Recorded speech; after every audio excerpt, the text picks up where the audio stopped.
자, 반갑습니다. 김영희 전문가. 이정호 전문가. 자, 이제 날씨가 조금 쌀쌀해진 것 같습니다. 어느덧 이제 가을이 찾아오는 것 같은데 우리 시장도 약간은 찬바람이 좀 쌩쌩 부는 그런 이제 아쉬운 시장이 조금 계속되고 있죠. 때문에 이제 곧 이러한 아쉬운 장이 계속되는 와중에 곧 시장의 방향성을 결정지을 FOMC가 곧 결과가 나오게 됩니다. 그러면서 이 하반기 종목별 전략을 다시 한번 꾸려 나가야 하는 그런 이제 중요한 시기라고 이제 생각이 되는데요. 그런 전략을 지금부터 이제 투자의 신 일부와 함께 본격적으로 한번 꾸려 나갈 수 있도록 하겠습니다.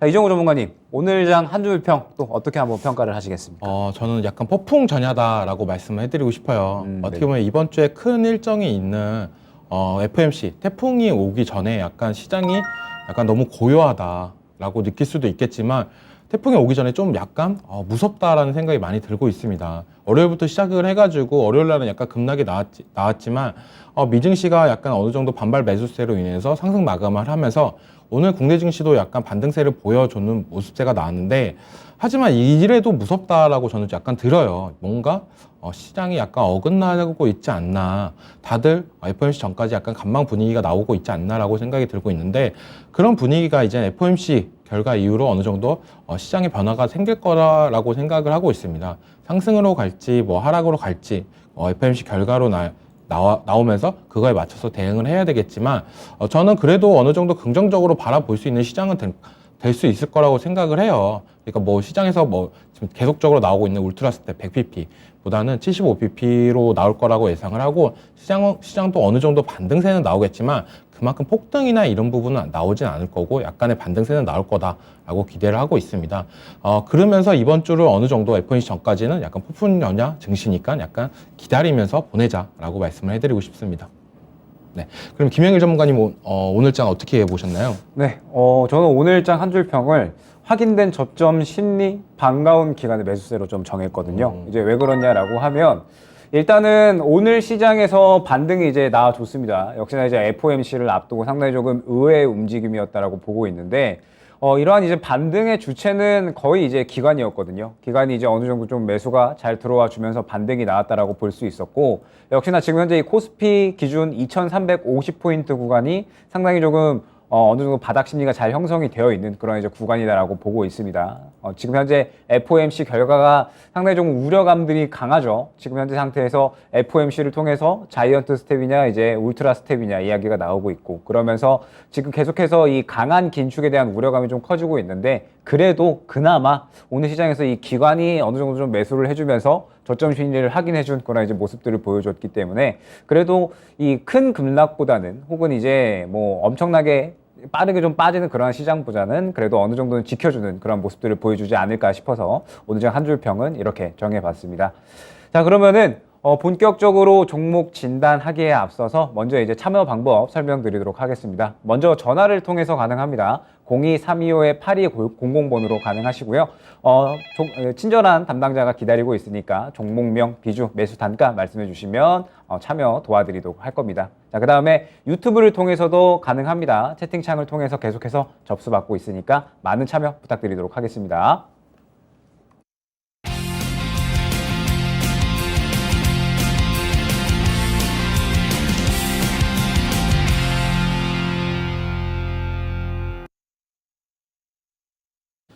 네, 그레그레님이 삼성전자 바닥 쳤다고 이제 매수 문의해도 되냐고 물어보시는데요. 네, 삼성전자 어떻게 본다면 지금 많이 얼마 전에 신저가가 나오면서 이제 바닥을 찍었나 아니나 이런 부분이 많이 든다라고 보실 수도 있을 것 같아요. 네, 저는 항상 삼성전자는 5만 원대, 6만 원 밑에서는 좀 긍정적으로 바라보는 가격대다라고 말씀을 해드리고 싶고 지금 가격대를 보신다라면 어떻게 본다라면은 많이도 떨어졌다 그 생각입니다. 지금 어떻게 일전에도 계속적으로 5만 원대를 유지했던 삼성전자였지만 코로나 이후로 어느 정도 주가는 상승세를 나타냈습니다. 9만 원까지 넘기면서 이제는 10만 전자가 되는 거 아니냐라는 기대감도 만들었지만 지금 주가는 고가 대비 거의 40% 정도 떨어진 모습세가 나오면서 이제는 바닥을 다진 거 아니냐라고 생각을 하면서 사람들의 매수 심리를 좀 일으키고 있다라고 저는 생각이 들고 있는데 저는 지금 들어가도 물론 괜찮겠지만 굳이 내가 최저점에서 살라고 하는 것보다는 어느 정도 반등을 보고 나와서 사는 게 괜찮지 않을까라고 생각이 들고 있습니다. 이번 FOMC 기점으로 주가는 어느 정도 방향성을 유지할 거다라고 생각이 드는데, 만약에 울트라 스텝을 한다라고 한다면 시장엔 큰 충격을 안겨줄 수 있다라고 생각하고, 그거에 따라서 관련된 삼성전자 지수와 가장 연관이 많은 삼성전자는 같이 낙폭이 보일 거다라고 저는 생각이 들고 있기 때문에 지금은 아직 매수 관점은 아니다. 하지만 지금 가격대는 좋다. 그러니까 시장은 5만 원, 5만 5천 원, 지금 5만 5천 800원이지만 여기보다 조금 더 떨어진 다음에 다시 5만 5천 원이 왔을 때 보는 게 더 괜찮지 않을까라고 저는 생각이 들어요. 그래서 지금은 조금만 참자. 이틀만 더 참아도 어느 정도 방향성은 나오니까 그 뒤에 이제 삼성전자, SK하이닉스 뭐 이런 종목들로 갈아타는 것도 괜찮다라고 말씀해드리고 싶고, 지금 시장은 지수는 어떻게 본다면 우리나라 1, 2, 3위 삼성전자, LG에너지솔루션, SK하이닉스가 있지만 이 LG엔솔이 어느 정도 탄탄한 시세를 보면서 올라가지고 있다가 요즘 좀 저정세를 왔어요.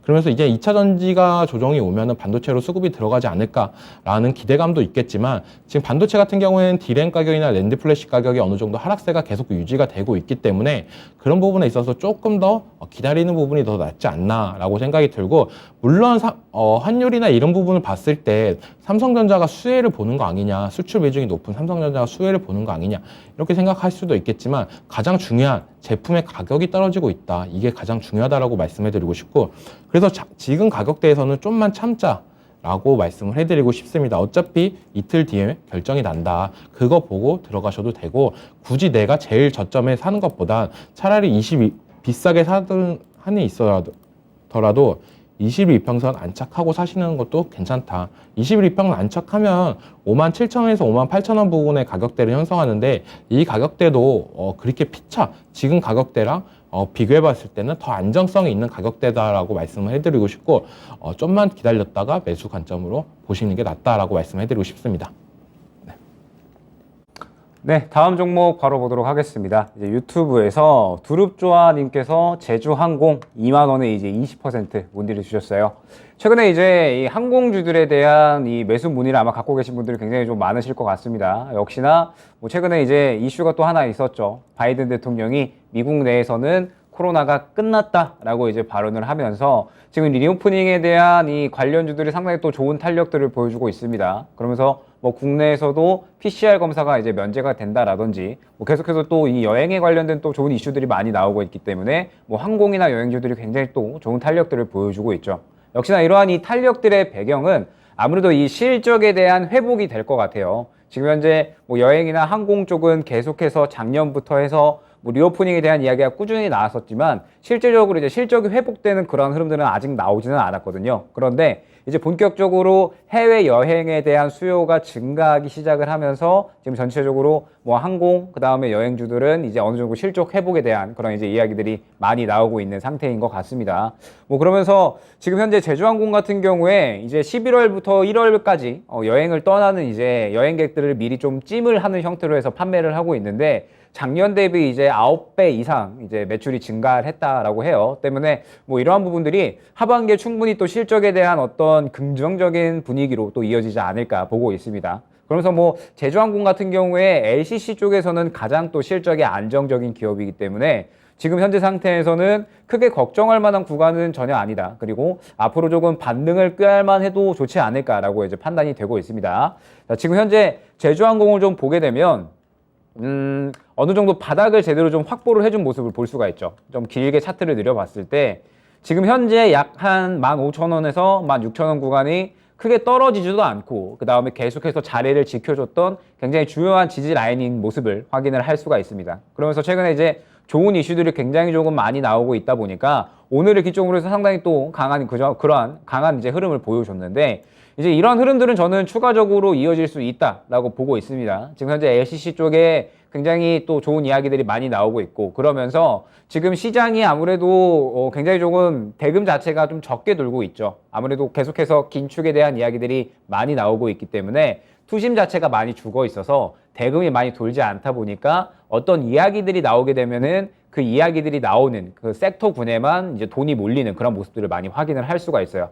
그런 면에서 제주항공을 필두로 해서 이 LCC 쪽은 하반기에 이제 실적 회복이 된다라는 이야기가 조금씩 나오게 되면은 어느 정도 한 차례 충분히 또 수급이 몰려주면서 상승이 나올 수 있는 구간을 잡아갈 수 있지 않을까라고 보고 있습니다. 때문에 지금 현재 구간으로부터 저는 1차적으로는 18,000원 근처 구간까지는 저는 충분히 노릴 수 있다라고 보여져요. 지금 보게 되면 18,000원 이후 구간에 상당히 또 매물대가 두터운 모습을 확인을 할 수가 있죠. 그런데 이 18,000원 구간까지는 큰 매물대나 혹은 이제 저항 구간이 없습니다. 때문에 18,000원 구간까지 저는 충분히 현재 단가로부터는 노릴 수 있다라고 보여주고 있고, 최근 수급도 지금 보게 되면은 현재 구간에서 어느 정도 저점을 잡아주면서 이 담아가는 수급들이 저는 조금 많이 확인이 된 것 같거든요. 때문에 지금 현재 구간으로부터 이제 어느 정도 이 추가 매수 전략을 실시를 해서 평단가를 낮춰놓으면 그래도 이 매수가 정도로 만들어서 빠져나올 수 있는 건 충분히 가능하지 않을까 보여지거든요. 지금 현재 보시게 되면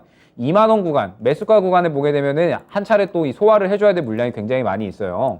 이제 2만 원 구간, 매수가 구간까지는 요 구간까지 이제 물량을 한 차례 또 소화를 해줘야 되기 때문에 일단 바로 2만 원까지 상승이 나오기는 조금 이제 힘들지 않을까라고 보여집니다. 그러면 어느 정도 실적 회복에 대한 이야기가 나올 때 18,000원 정도까지는 1차적으로 반등이 나온다라고 하면 일단 지금 현재 구간으로부터 어느 정도 추가 매수에 대한 부분은 저는 긍정적이다라고 여겨져요. 다만 이제 시기 자체는 어느 정도 이 FOMC가 지나가고 나서가 되겠죠. FOMC가 지나가고 나서 이제 어느 정도 지금 현재 구간에서 자리를 잡아두게 되면 저는 약 한 18,000원 근처 구간으로 어느 정도 단가를 맞춰 놓을 것 같습니다. 그러면서 일단은 1차 목표가를 18,000원으로 잡아 놓고요. 그 다음에 18,000원 정도까지 반등이 나온다라고 하면은 이 구간에서 이제 추가적으로 돌파가 나왔을 때는 2만 원 구간까지 노리되, 만약에 이 구간에서 돌파가 나오지 못하고 그대로 차익 실현이 나온다라고 하면은 마찬가지로 정리하는 관점으로, 그리고 다른 종목으로 교체를 하는 쪽으로 그렇게 진행을 하시면, 제주항공 같은 경우에는 지금 현재 구간은 뭐 크게 떨어질 만한 구간도 아니니까 충분히 수익 만회는 가능할 것으로 보여집니다. 때문에 제주항공 같은 경우에는 지금 현재 구간에서 자리 잡는 모습을 좀 더 보면서 추가 매수 전략을 실시를 해서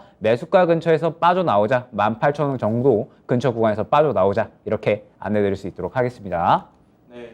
네, 그 다음 종목도 유튜브에서 남겨주셨는데요. 너구리님이 SM 7,800원의 비중 10%입니다. 호재 공시 보고 담았는데 목표가 전망 궁금합니다라고 남겨주셨습니다. 네, SM이 얼마 전에 라이크 기획에서 이제는 계약을 조기 종료하겠다라는 얘기가 나왔는데, 이 라이크 기획 같은 경우는 대표가 이수만입니다. 이수만 회사라고 보시면 돼요. 근데 이 라이크 기획이 어떻게 본다라고 하면 SM에 되게 취약한 부분이 있었어요. 그 말이 뭐냐, 너무 일감 몰아주기냐 아니냐 이런 부분이 많았는데, 그 말은 SM의 거의 영업이익의 40% 정도, 40%에서 거의 46%까지 많이 가져가는 부분이 있었습니다. 그 금액을 보자면 작년 기준으로 거의 675억을 벌었는데, 영업이익이 여기서 거의 40%를 가져간다고 한다면 거의 300억 정도를 가져갔던 겁니다. 그렇게 된다면 지금 어떻게 본다면 폭발적인 부분이나 이런 영업이익이 더 급상승할 수 있는 부분이 있다라고 보여지고, 제일 중요한 거, SM은 일전에도 계속 올랐던 이유가 바로 매각 이슈 때문이었는데요. 이수만이 매각 이슈가 나오면서 CJ, 카카오 이런 대기업에서도 어느 정도 눈독을 들이면서 노리고 있던 회사입니다. 그만큼 어떻게 본다면 우리나라 한류 열풍을 만들었던 회사이고 상징성이 있는 회사다라고 저는 생각이 들고 있고, 목표가나 전망은, 목표가는 당연히 저는 종목점 이상까지도 갈 수 있는 종목이라고 생각이 들어요. 지금 어떻게 본다면 엔터 3사 중에 제일 강한 종목들, 가장 탄탄하게 올라가는 종목은 JYP라고 보여지지만, JYP 같은 경우도 왜 탄탄하냐, 이번 연도 실적 기대감이나 이런 부분이 되게 앞섭니다. 이번 연도 실적이 예상치대로 나온다라고 한다면 JYP 경우는 SM을 제끼고 더 올라갈 수 있는 부분이 있기 때문에 지금 시장에서 제일 탄탄하게 올라가고 있다라고 보시는데, 이제 SM이 라이크 계획과 이제 결별하게 되면은 다시 한번 이 엔터 3대장 중에 이제는 한 자리 1등을 차지할 수 있다라고 저는 보여지고, 그렇게 된다면 주가도 다시 한번 리밸런싱이 필요하다라고 말씀해드리고 싶어요. 그리고 제일 중요한 거는 고점에서 이렇게 갭 뜨고 올리는데 수급 주체가 누구냐 라고 보여지는 게 제일 중요한데, 그 부분에 대해서는 지금 9월 16일 날 외국인들이 계속적인 매수세가 들어왔습니다. 외국인들이 왜 이 종목을 샀을까요? 외국인들은 약간 이런 부분을 되게 싫어합니다. 대주주 리스크나 이런 부분을 되게 싫어하는데 이런 부분을 약간 결별한다라고 했을 때 SM에서 지금 취약점이었던 부분을 이제는 어느 정도 해소가 된다라고 생각했기 때문에 중장기적으로는 가장 매력적이지 않나라고 생각해서 이렇게 수급이 들어왔다라고 보여지고 저는 이제는 점점 더 시간이 지나면 지날수록 매각 이슈도 다시 나올 거라고 보고 있어요. 지금이야 어떻게 본다라면은 약간 한풀 꺾여가지고 시장에서는 얘기가 안 나오고 있지만 CJ, 카카오 둘 다 이 SM이라는 회사를 갖고 싶어 하다라고 저는 많이 판단이 되고 있고 CJ 같은 경우는 이렇게 생각을 할 수가 있습니다. 어떻게 본다라면 우리나라 방송 그리고 영화 제작 그리고 문화 뭐 이런 부분을 많이 했겠지만 컨텐츠를 만들거나 이런 부분에 되게 약합니다. 하지만 SM이 갖고 있는 이 컨텐츠 개발 그리고 아티스트 이런 부분이 시너지가 된다라고 한다면 더욱더 폭발적인 상승세가 있을 거라고 저는 생각이 들고 만약 카카오 쪽으로 인수가 된다라고 해도 카카오는 어떻게 보면 내수 시장이라는 약간 징크스가 있습니다. 그런 부분을 이제는 SM, 글로벌적인 SM이랑 손을 잡으면서 카카오가 더 글로벌적인 회사가 될 수 있는 원동력이 될 수 있다라고 보고 있고 메타버스 관련해가지고 카카오, 네이버 다 관심사고 다 열심히 노력을 하려고 합니다. 근데 SM 같은 경우에 지금 디어우의 체제 주주로도 있고 메타버스 관련해가지고 지속적으로 하고 있습니다. 왜냐? 자기네는 아티스트가 있으니까 이런 컨텐츠나 이런 부분에서 계속적으로 나올 수밖에 없습니다. 그런 부분에 강점이 있기 때문에 CJ든 카카오든 어디 쪽으로 가든 SM한테는 호재다라고 생각이 들고 그런 부분에 있어서 저는 목표가는 9만 원 얼마 전에 찍었던 9만 원 그 이상까지도 노려볼 수 있다라고 보지만 정고점이 왔을 때는 어느 정도 1차 정도 비중의 절반 정도는 어느 정도 수익을 실현하시고 그 다음 목표가 한 11만 원 정도까지는 저는 어떻게 보면 내년까지도 이 실적이 계속적으로 지속이 된다라고 한다면 저는 내년에는 11만 원 정도는 찍어주지 않을까라고 생각이 들고 있습니다. 네, 이상입니다. 네, 다음 종목 보도록 하겠습니다. 이제 유튜브에서 당희님께서 화승 엔터프라이즈 14,800원에 15% 보유를 하고 계시는데 상담 부탁드립니다. 라고 이제 말씀을 주셨네요. 자, 일단 화승 엔터프라이즈 같은 경우에 우리나라 뭐 여러분들 이제 뭐 가장 대표적인 OEM 업체고요. 여러분들 알고 계시는 뭐 이제 아디다스, 그다음에 리복 이제 이런 이제 의류들을 생산하는 그런 이제 업체입니다. 그러면서 지금 현재 이 화승 엔터프라이즈가 상당히 조금 실적이 잘 회복이 되고 있어요. 이제 2분기까지 해서 우리나라에서 주요했던 또 키워드 중에 하나가 이 보복 소비였잖아요. 때문에 거리두기가 해제되면서 이 상당히 이 의류 쪽에 이 보복 소비 심리가 상당히 좀 뛰어나게 올라왔고 그러면서 화승 엔터프라이즈 같은 경우에도 2분기 실적이 상당히 호실적이 나왔습니다. 매출과 영업이익이 상당히 또 껑충 뛰면서 이제 어느 정도 실적에 대한 긍정적인 흐름들이 이제 유지가 됐고 그러면서 이제 하반기에도 이러한 흐름들이 유지가 될 것이냐라는 이제 의문이 있을 수가 있는데 하반기에도 이러한 이 긍정적인 흐름은 유지가 될 것으로 보고 있어요. 일단은 이제 지금 현재 킹달러라고 하는 또 새로운 키워드가 만들어졌죠. 지금 현재 계속해서 달러가 높아지고 있고 달러가 강세를 보이고 있는 그런 이제 글로벌 상황이기 때문에 이 킹달러 상황에서 킹달러라고 하는 이 새로운 신조어가 만들어진 상황에서 이 달러 수혜를 받을 수 있는 업종들이 뭐가 있을까라고 했을 때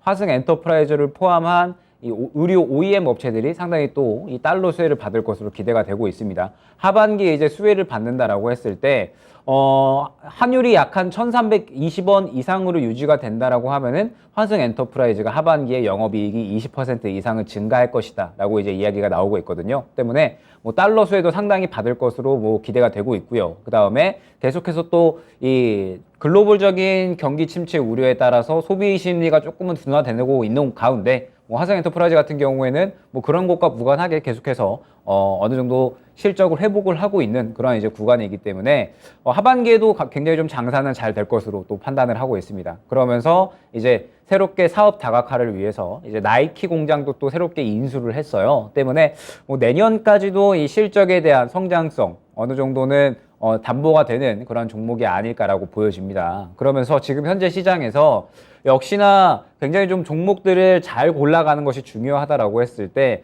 지금 현재 하반기까지 계속해서 주요하게 작용할 그런 이제 모멘텀 혹은 이제 이야기가 될 만한 키워드는 역시나 환율, 그 다음에 강달러다라고 보고 있거든요. 때문에 화성 엔터프라이즈 같은 경우에는 뭐 어느 정도 이 모멘텀도 충분히 하반기까지 잘 작용을 할 수 있을 것이다라고 보여집니다. 때문에 이제 뭐 굉장히 어떤 이슈, 실적, 모멘텀 충분히 이제 훌륭하다라고 이제 볼 수가 있을 것 같은데 지금 현재 구간에서 굉장히 조금 저는 중요한 구간에 도달을 했다라고 이제 보여져요. 지금 보게 되면 화성 엔터프라이즈가 오늘 좀 올라가다가 어느 정도 이 저항에 맞부딪혀서 윗꼬리를 그린 그런 이제 모습이 확인이 되죠. 그런데 지금 현재 이 윗꼬리 그린 모습을 보게 되면 매물대가 굉장히 두터운 모습을 확인을 할 수가 있습니다. 지금 현재 구간으로부터 이 소화를 해줘야 될 매물들이 굉장히 많기 때문에 결과적으로는 이 구간을 소화를 해줘야 어느 정도 15,000원, 16,000원, 17,000원대까지 또 상승을 노릴 수 있다라는 뜻이 되겠죠. 때문에 지금 현재 화성 엔터프라이즈 같은 경우에는 조정이 많이 나오기는 했고 굉장히 좀 좋은 이야기들이 많이 나오고 있기는 하지만 아무래도 지금 현재 구간으로부터 뭐 꾸준하게 이 매물을 소화를 해주는 그런 이제 움직임들이 필요하지 않나라고 보여집니다. 그렇다라고 하면 지금 현재 구간으로부터 이제 이 15,000원 구간에서 자리를 잡는 게 굉장히 좀 중요하지 않을까라고 판단이 돼요. 지금 보게 되면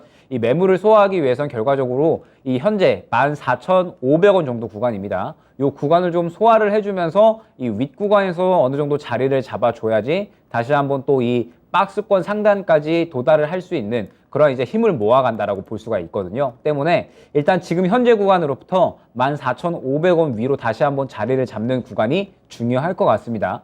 그런 구간이 나오지 않는다라고 하면 지금 화성 엔터프라이즈 같은 경우에는 아마 이 구간 내에서 굉장히 좀 왔다 갔다 할 확률이 큽니다. 지금 보게 되면 14,000원 구간부터 약 한 13,000원 후반대 정도까지 해서 뭐 큰 급락은 나오지는 않을 것 같고요. 이 정도 구간에서 계속해서 왔다 갔다 하면서 한번 이제 힘을 모았다가 워낙에 지금 뭐 실적도 좋고 모멘텀도 좋고 뭐 재료도 좋다 보니까 다시 한번 이제 이 앞선 매물들을 소화하려는 그런 흐름들을 보여줄 것이다라고 보고 있습니다. 때문에 지금 현재 구간으로부터 이 14,500원을 이제 돌파를 하면서 1차적인 목표가는 약 한 15,000원 정도가 될 수 있을 것 같아요. 지금 현재 구간부터 약간 살짝 약수익 정도 이제 구간이 될 것 같은데 저라면 지금 현재 구간에서는 당장의 추가 매수는 진행을 하지는 않을 것 같습니다. 워낙에 이제 좋은 이슈들이 많기는 하지만 지금 현재 구간은 당장에 또 매물대에 부딪히는 구간이라 약간은 부담스러운 그런 이제 위치일 수가 있거든요. 때문에 저라면 지금 현재 구간에서는 조금 더 이제 지켜보는 전략을 택할 것 같아요. 그러면서 만약에 이제 매수가 정도까지 한번 반응이 온다라고 하면은 한 차례 이제 정리를 하고 그 다음에 눌리는 구간에 다시 한번 재매수를 노릴 것 같고요. 혹시나 이제 지금 현재 구간에서 바로 돌파가 나와주지 않고 어느 정도 13,000원대까지 눌려준다라고 하면 저는 이 구간에 한번 추가 매수를 노릴 것 같습니다. 14,000원, 13,000원 중반대 정도에서 후반대 정도의 추가 매수를 진행을 하게 되면 약 한 14,000원 초반대까지는 그래도 단가가 낮춰질 것 같거든요. 그러면 그 정도 단가에서 1차적으로 15,000원, 그 다음에 2차적으로 한 16,000원 정도까지 수익 구간을 노려보시면 충분히 또 좋은 수익이 나와줄 수 있는 종목이라고 여겨집니다. 때문에 일단 화성 엔터프라이즈 같은 경우에는 결론적으로 말씀을 드리면 굉장히 좋은 이야기들이 많이 있어요. 그런데 당장에 또 소화를 해줘야 될 매물대들이 굉장히 많이 있다라는 점. 그러면서 지금 현재 구간은 당장 어떤 대응을 하기에는 조금은 부담스러운 구간이니까 지금 현재 구간으로부터 추가적으로 상승이 나오는지 혹은 이제 어느 정도 눌림 기회를 주는지에 따라서 전략이 달라질 것 같아요. 지금 현재 구간부터 추가적으로 상승이 나오면 일단 매수가 정도에서 정리를 하고 향후 눌렸을 때 다시 한번 접근하는 전략으로 그 다음에 지금 현재 구간에서 바로 또 눌림 구간을 주게 되면 추가 매수를 좀 진행을 해서 단가 낮추고 그 다음에 1차 목표가 한 15,000원 정도, 2차 목표가 한 16,000원 정도 설정을 해서 수익 구간을 극대화시키는 전략으로 진행을 하시면 충분히 또 좋은 수익을 가져다 줄 수 있는 종목으로 안내 드릴 수 있을 것 같습니다. 네, 그 다음 정보 또 유튜브에서 남겨주셨는데요. 지금 이 기자님이 효성첨단 소재 비중 5%고 진입가는 41만 3천원 목표가 부탁드립니다 라고 남겨주셨어요. 네, 효성첨단 소재 같은 경우에는 참 다방면으로 좀 일을 잘하고 있다라고 저는 생각이 드는 회사고, 왜냐하면 탄소섬유 그리고 아라미드 이 두 가지 소재를 어떻게 본다면 주력으로 하고 있다. 이 신소재를 하면서 어느 정도 회사가 탄탄해지고 있다라고 저는 생각이 드는데, 탄소섬유 같은 경우는 우리가 쉽게 생각하기에 수소 탱크나 이런 부분에 대해서 보강을 할 때 쓰는 용도고, 아라미드 같은 경우에는 5G 그리고 전기차용으로 들어가는데 5G 관련해가지고 광 케이블의 보강제로도 많이 쓰입니다. 아라미드 같은 경우에는 400도 온에서 버틸 수 있는 섬유고 그리고 총알로도 뚫지 않는 섬유입니다. 그만큼 특수한 신소재다라고 보시면 되는데 그런 부분 관련해가지고 점차 코로나 시대 때 5G 관련해가지고 인프라 구축이나 그런 부분 때문에 주가는 많이 상승했던 부분이 있고 실적이나 그런 부분도 점차 양호하게 나왔습니다. 이번 분기, 2분기 실적도 매출액 관련해가지고 더 작년 대비 17.5% 정도 올랐지만 영업이익이 좀 감소했던 부분이 있습니다. 그런 부분 때문에 어떻게 보면 주가는 조금 하락세를 면치 못했다라고 보여지지만 저는 이렇게 생각을 하고 있습니다. 이 종목 같은 경우에 어떻게 보면 요즘 시장이 요동칠 때 이 종목은 좀 어느 정도 그래도 탄탄한 유지를 보여주고 있다라고 저는 생각이 들고 있어요.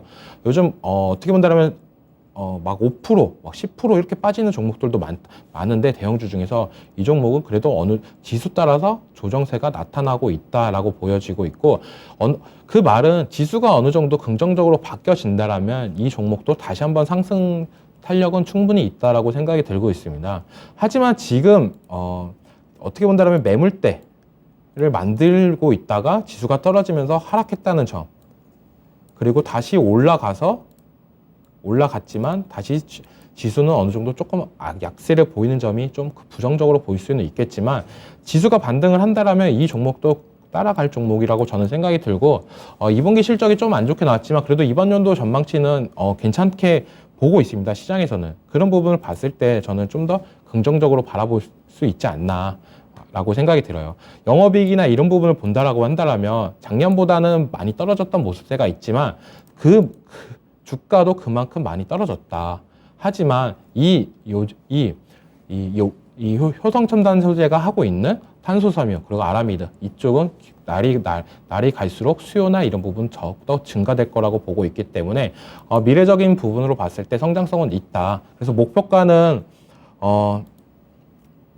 50만 원에서 53만 원 사이, 51만 5천 원 정도까지는 저는 충분히 가능성이 있다라고 생각이 들어요. 근데 그 가격대를 보시면 이 매물대 가격입니다. 그래서 이번 지수가 상승할 때 어느 정도 탄력을 받아서 이 가격대까지 온다라고 한다면 어느 정도 정리를 해 가시는 모습이 낫다. 굳이 이 목표까지 노리지 마시고 50만 원부터는 슬슬 분할 매도를 하면서 비중을 줄여 나가자라고 말씀해드리고 싶습니다. 네, 다음 종목 유튜브에서 또 그대로 이어가도록 하겠습니다. 달달하다님께서 안녕하세요. 오르비텍 7,411원에 15% 보유하고 있습니다. 매수가까지 올라올까요? 라고 이제 말씀을 주셨네요. 자, 일단은 지금 현재 원전 관련주들 조금은 이제 어려운 움직임들이 계속해서 이어지고 있죠. 이제 오늘 원전 관련된 이슈가 하나 나왔었습니다. 이제 K텍소노미에 원전을 좀 새롭게 분류를 한다라고 이제 이야기가 나왔고, 뭐 역시나 친환경 쪽으로 이제 분류가 되다 보니까는 당연히 또 관련해서 이 규제들이 또 많이 풀리고 어느 정도 좀 지원 방안들이 또 많이 생겨나겠죠. 때문에 뭐 원전 관련주들이 또 일제히 한번 반응을 보이는 그런 이제 하루였다라고 보여주고 있고, 오르비텍 같은 경우에도 이제 그러한 흐름에 맞추어서 오늘 이제 상당히 좀 강세를 보여줬었습니다. 약간 이제 장중에 14%까지 이제 올라와 줬었네요. 그런데 지금 현재 구간에서 보게 되면 원전 관련주들은 이제 제가 한번 이제 꾸준하게 많이 말씀을 드렸었던 것 같은데 완전하게 조금 트레이딩의 영역에 들어섰다라고 이제 많이 말씀을 드렸던 것 같아요. 지금 현재 이 원전 관련주들을 보게 되면 항상 이제 같은 움직임을 보여주고 있습니다. 일전에 한번 굉장히 큰 상승이 나왔었죠.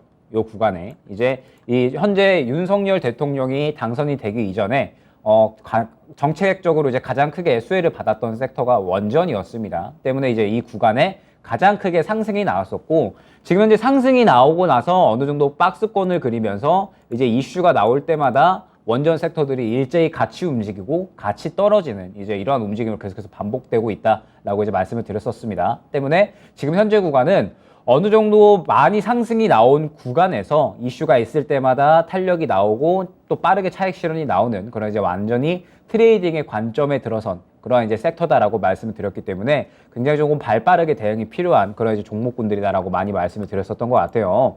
오늘 같은 경우에도 똑같이 움직였다라고 보시면 될 것 같습니다. 좋은 이슈가 나왔지만 일단 최근에 원전 관련주들은 상승을 위해서 매집을 한다라기보다는 차익 실현을 하는 움직임이 컸어요. 지금 보게 되면 오르비텍 같은 경우에 최근에 요 구간 지금 보게 되면 이 위에 매물대가 있죠. 요 구간에 이제 뚫지 못하고 계속해서 이제 윗꼬리를 그리고 차익 실현이 나오는 그런 모습들을 보여줬거든요.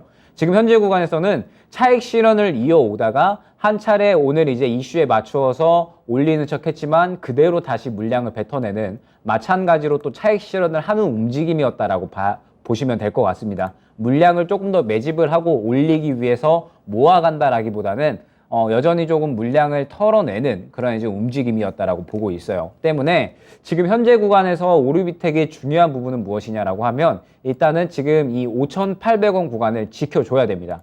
5,800원 구간이 굉장히 좀 중요한 지지 라인이다라고 이제 볼 수가 있을 것 같고 이 구간을 이탈을 하게 되면은 그대로 또 강하게 물량이 나오면서 저점을 확인하러 갈 수가 있어요. 지금 보게 되면은 저점이 1차적으로는 5,500원, 2차적으로는 5,000원 정도에 이제 확인이 되는데 지금 현재 시장이 이제 굉장히 조금 굵직한 일정들이 많이 있습니다. 이따가 이제 제가 강의 시간에 한번 또 일정들을 짚어 드릴 텐데 그 일정들이 굉장히 많은 이상 투심이 갑자기 확 들어온다라기보다는 역시나 한번 소외되기 시작한 섹터는 계속해서 또 소외될 확률이 굉장히 높아요. 때문에 원전이 오늘 굉장히 좀 좋은 이슈가 나왔음에도 불구하고 전체적인 종목들이 올라가는 그러한 수급보다는 털어내는 그러한 수급이 많았다라고 한다면 지금 현재 구간에서는 5,800원 이탈 시에는 굉장히 또 강하게 물량이 나올 수 있다라는 점 어느 정도는 참고를 하고 가주셔야 될 것 같습니다. 때문에 일단은 5,800원 지지를 해주는지 굉장히 주요하게 보셔야 됩니다. 5,800원을 이탈을 하게 되면은 어느 정도는 비중 축소를 해놨다가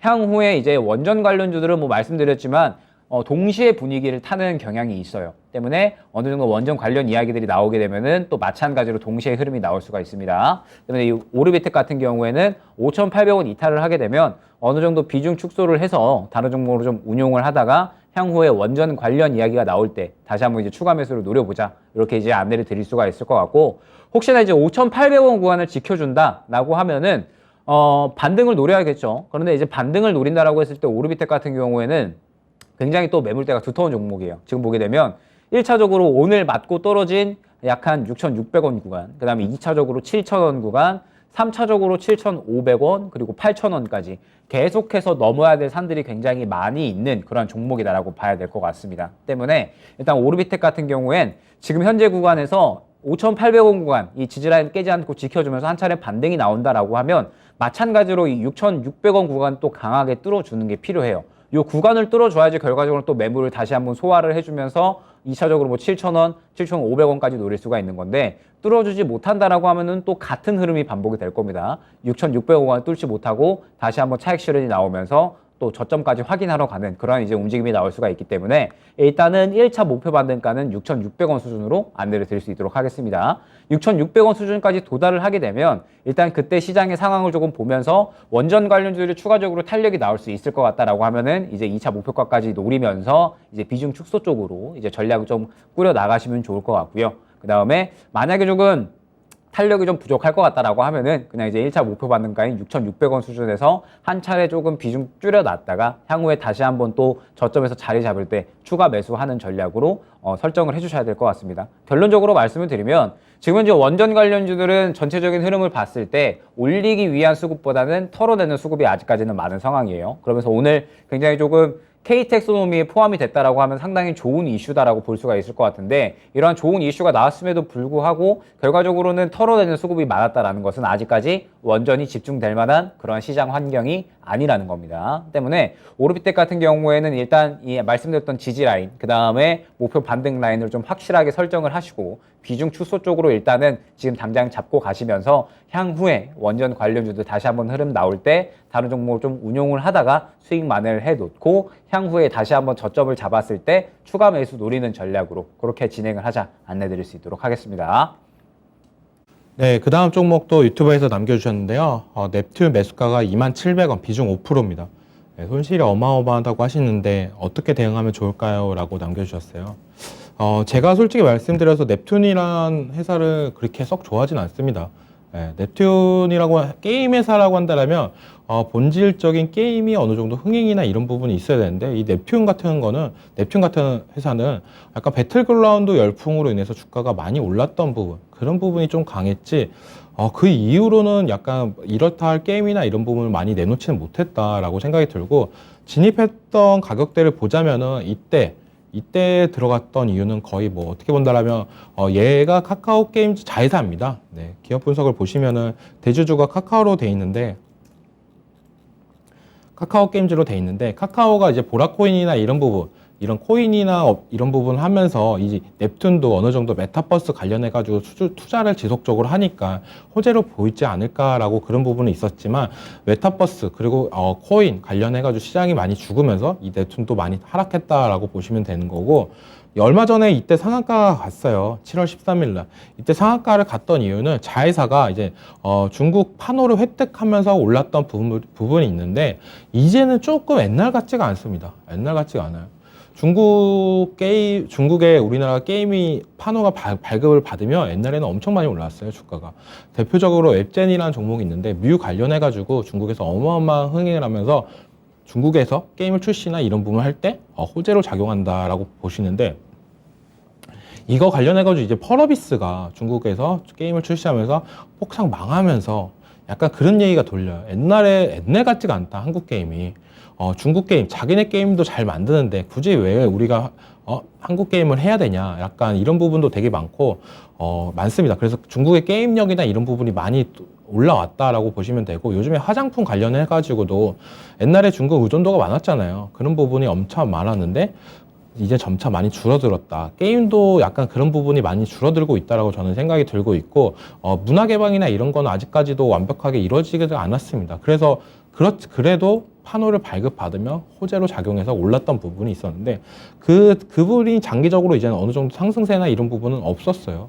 워낙 자회사나 그런 이슈, 자회사에서 판호를 발급받은 부분이 있기 때문에 약간 간접적으로나 수혜를 봤던 부분이 강했기 때문에 그 게임이나 흥행이나 이런 부분에 있어서는 약간 약세를 보이면서 주가도 덩달아 하락세를 보이고 있다라고 보시면 되고 요즘 게임주 관련해 가지고는 어떻게 본다면 전체적으로 약간 이런 흐름을 다 나타내고 있다라고 보여집니다.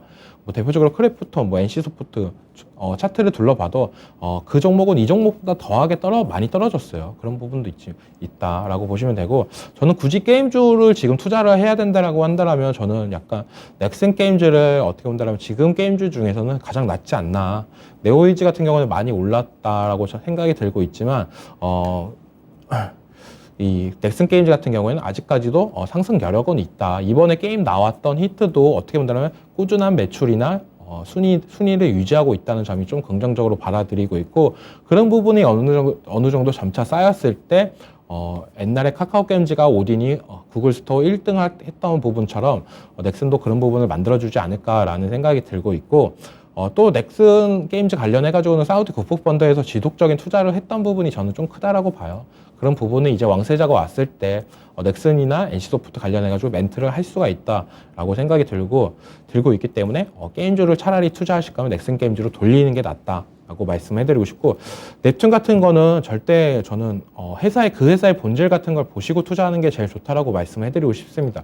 게임 회사는 게임을 잘 만들어야 된다. 라고 말씀해드리고 싶고 이 종목 같은 경우에 종목 교체가 더 나을 거다라고 말씀을 해드리고 싶어요. 네, 이상입니다. 네, 다음 종목 바로 또 가도록 하겠습니다. 유튜브에 이제 몬트리올의 아들님께서 자주 오시네요.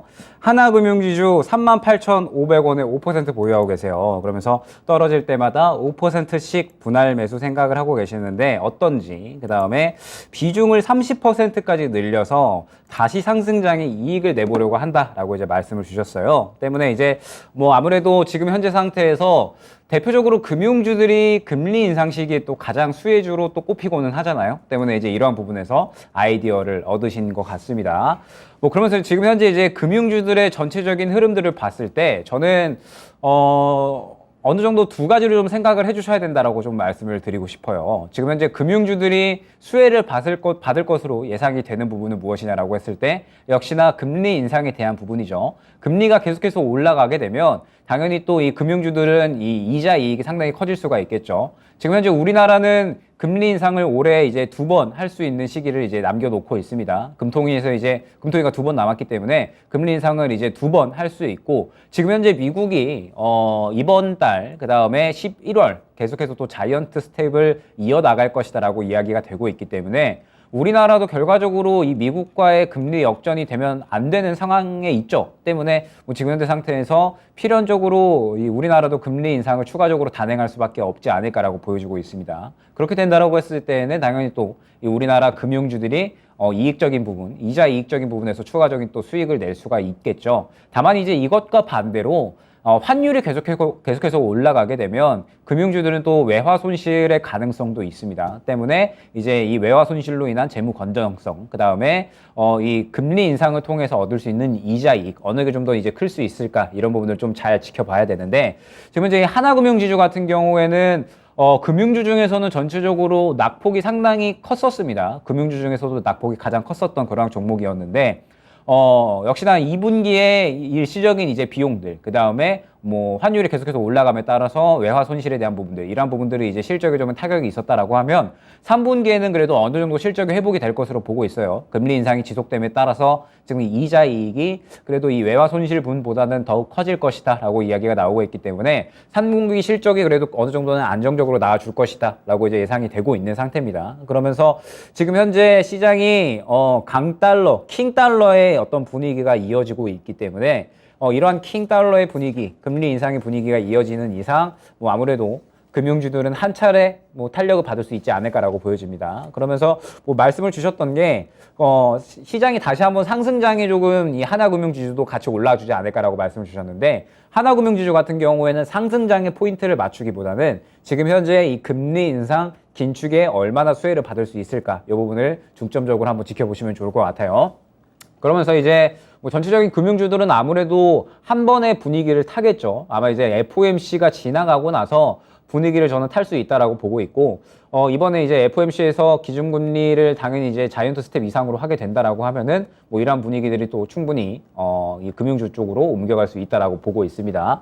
그래서 이제 하나금융지주를 포함한 금융주들은 또 배당이 또 상당히 매력적인 종목이죠. 연말까지 지켜본다라고 하면은 저는 충분히 또 나쁘지 않은 아이디어다라고 볼 수가 있을 것 같아요. 그런데 이제 하나금융지주를 기술적으로 본다라고 했을 때에는 어느 정도는 순환의 관점이 필요합니다. 지금 보시게 되면은 굉장히 현재 구간에서 자리를 잘 잡았다라고 보여져요. 지금 38,000원에서 39,000원 구간, 요 구간에서 저는 굉장히 좀 자리를 잘 잡고 있다라고 보여주고 굉장히 수급도 긍정적이다라고 보고 있습니다. 다만 이제 상승이 나온다라고 했을 때에는 어느 정도 저항 구간이 어딘지는 파악을 하고 갈 필요가 있겠죠. 지금 보게 되면 약 한 41,500원부터 본격적으로 매물이 시작되는 구간이 확인이 됩니다. 때문에 일단은 1차 목표가는 저는 41,500원으로 설정을 해주시는 게 좋지 않을까라고 보여져요. 물론 이제 뭐 하남금융지주가 3분기 실적, 그 다음에 뭐 계속해서 금리 인상에 대한 수혜 여러 가지 이야기들이 있지만, 반대로 또 환율이 올라가게 되면 이 부분에 대해서 또 손실이 생길 수가 있기 때문에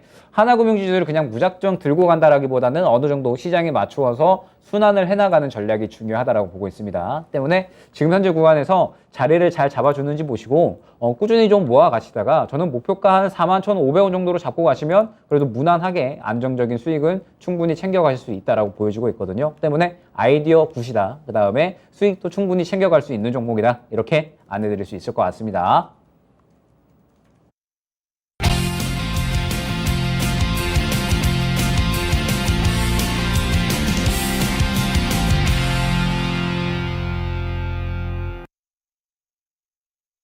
네, 오늘 제가 가지고 온 거는 미니 강의는 미래는 로봇 산업 시대다. 요즘 로봇 관련주들이 약간 심상치가 않다라고 느꼈기 때문에 약간 그런 부분에 있어서 어느 정도 한번 짚고 넘어갈 필요는 있다라고 생각해서 갖고 왔습니다.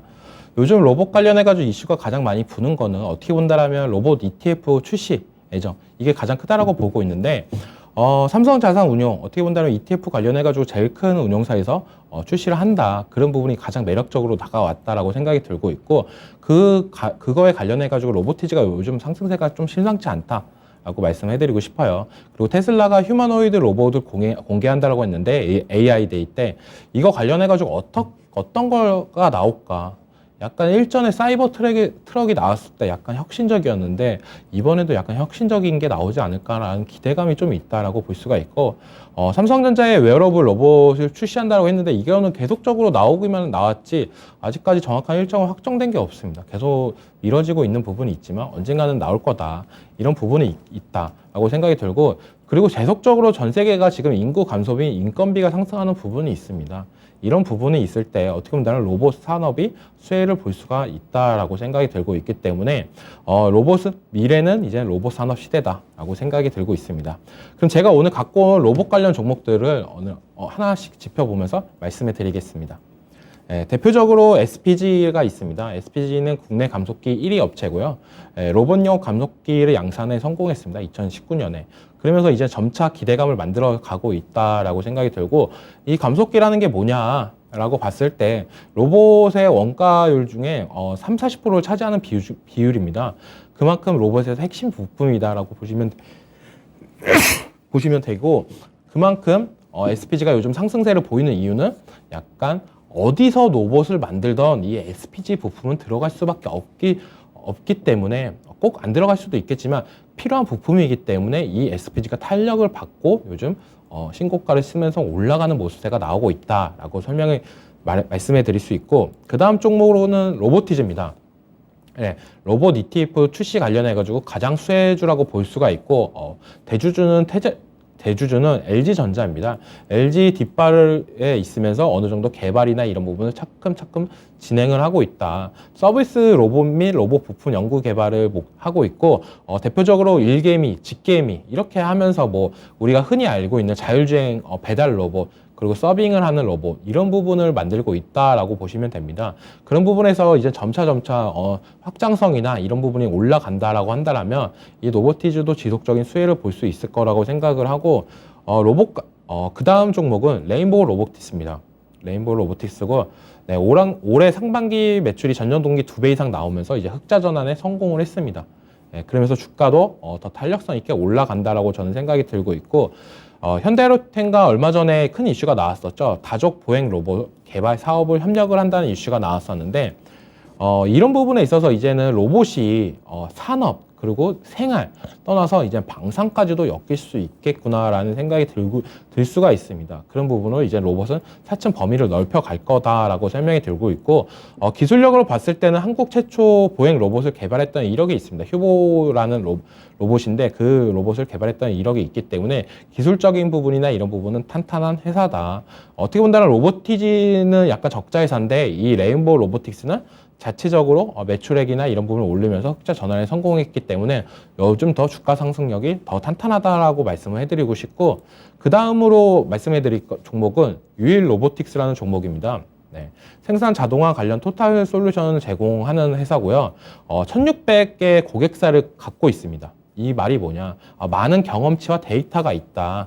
그 회사와 같이 협력을 하면서 공장 자동화 그리고 설계 장비를 납품했던 이력이 있는데 이런 부분이 어떻게 본다면 나중에 추후에 협동 로봇이나 이런 부분을 개발하고 컨택을 했을 때 이런 시너지가 발휘되지 않을까라고 저는 생각이 들고 있기 때문에 좀 더 가장 유망 있게 보고 있는 회사다라고 말씀해드리고 싶고 지금 포트폴리오에 저는 가장 중요한 중요한 섹터는 로봇 섹터라고 말씀을 해드리고 싶어요. 제가 지속적으로 로봇의 중요성을 말씀해드리고 싶은데 한 종목 정도는 이 네 종목 중에 한 종목 정도는 자기가 마음에 드는 종목으로 하나 컨택을 해서 들고 가시는 전략도 괜찮다라고 말씀을 해드리고 싶습니다.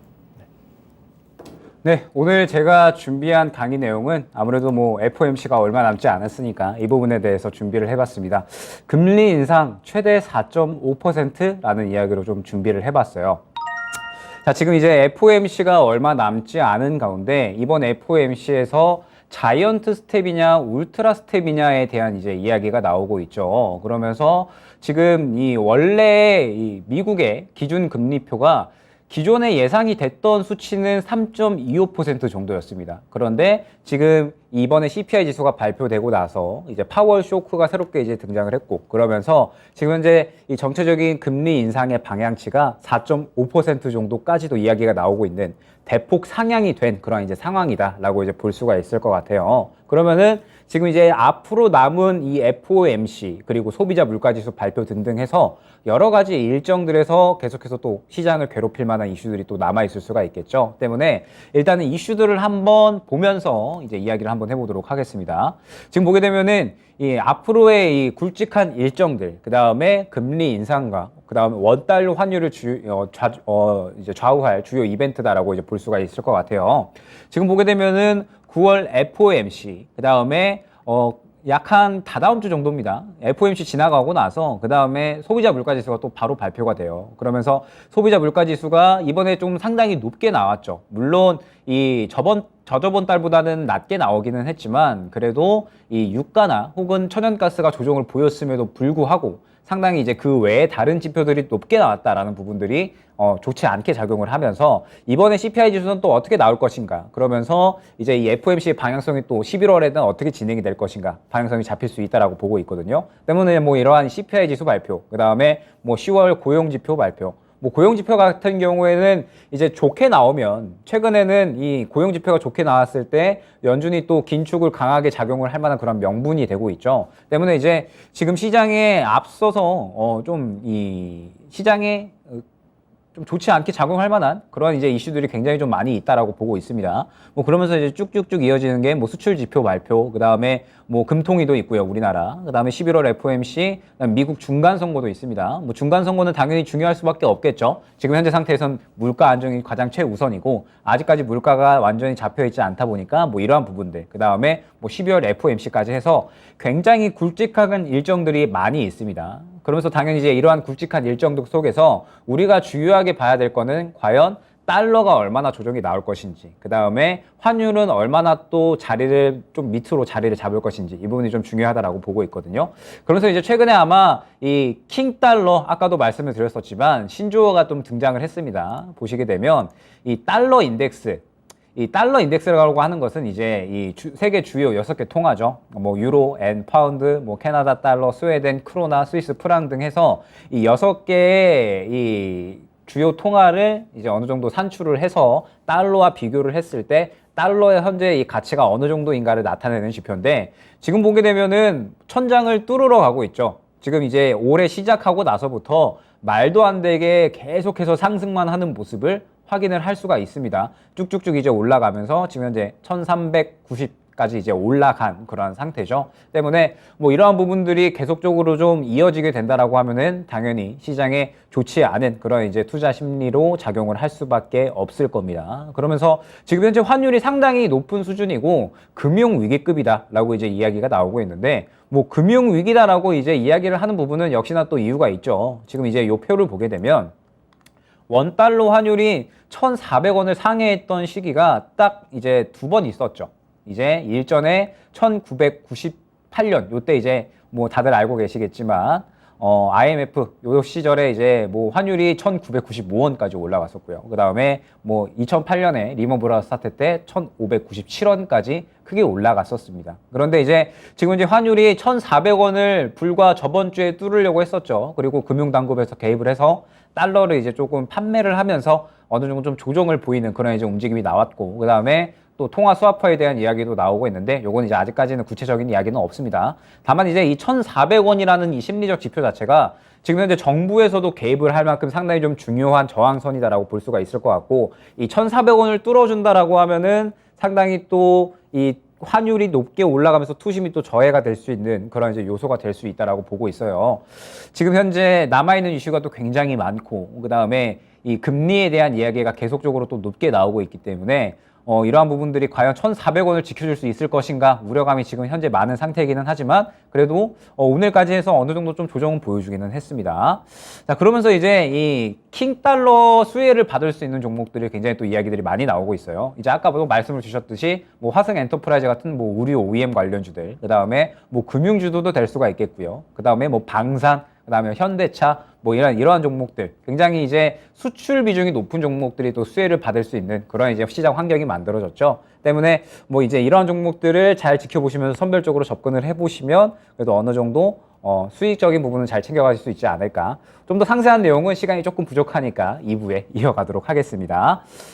자, 호랑이 굴에 물려가도 정신만 차리면 살 수 있다라는 속담이 있죠. 지금 현재 시장이 딱 그러한 상황인 것 같습니다. 계속해서 어려운 상황이 이어지고 있고 굵직한 일정들이 많이 남아있지만 그럼에도 불구하고 여러분들께서는 슬기로운 전략으로 이러한 시장을 꼭 잘 헤쳐나가셨으면 좋겠습니다. 투자신 1부는 여기서 끝이 아닙니다. 2부에서 계속해서 이어지니까 잠깐만 쉬고 다시 돌아오도록 하겠습니다. 감사합니다.